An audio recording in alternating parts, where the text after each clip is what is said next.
Now I want to talk about discussions. So by default, when your students join a team, they can post in that general channel and they'll be able to have discussions with you.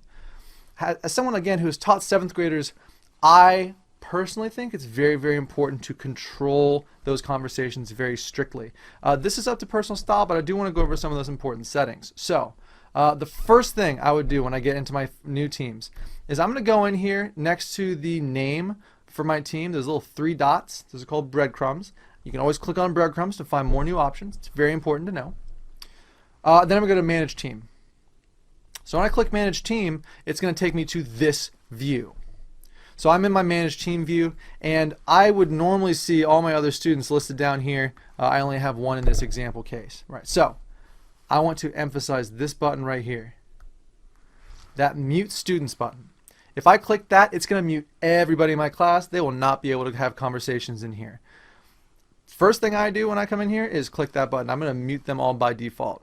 Now, if I want to lead a class discussion, or if I want to have it open for a day and I am actively monitoring it, I might turn that off so the kids can talk back and forth, or they can respond to something that I've posted in my general channel.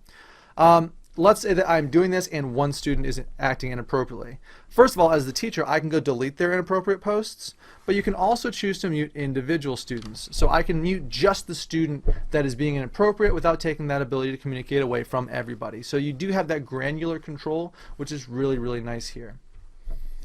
Another thing that you can do if you go into your settings, so across that top tab there, you can click on more settings, and there's a ton of stuff in here. You can change the theme, change the pictures, you can turn GIFs on or off. There's a bunch of cool stuff, but I do want to focus on 2 things I recommend turning off from the get-go.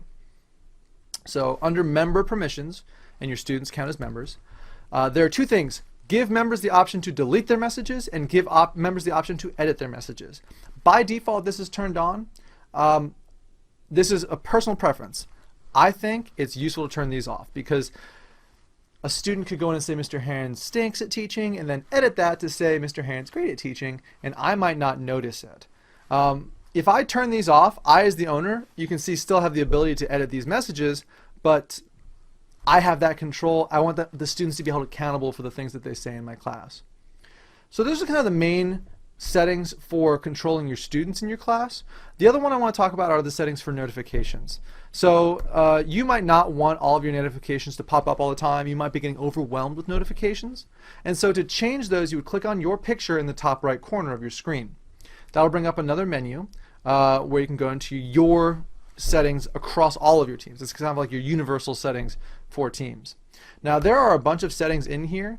We're going to go straight to the notification settings and talk about those. So in your notification settings, if you are feeling like you're being over inundated with notifications, those are generally going to be banner notifications, the ones that pop up on your screen saying so-and-so did this or whatever. What you can do is you can disable those.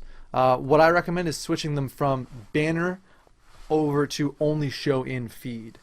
You'll still see a little red dot saying, hey, you need to look at this, but it won't be popping up all the time. So you can tell what you need to look at, but it doesn't interrupt whatever else you're doing. So if you feel like you're being overwhelmed with notifications, just change any of these settings that you feel to from a banner to a only show in feed. You can also set to receive email notifications for certain things if you want to as well.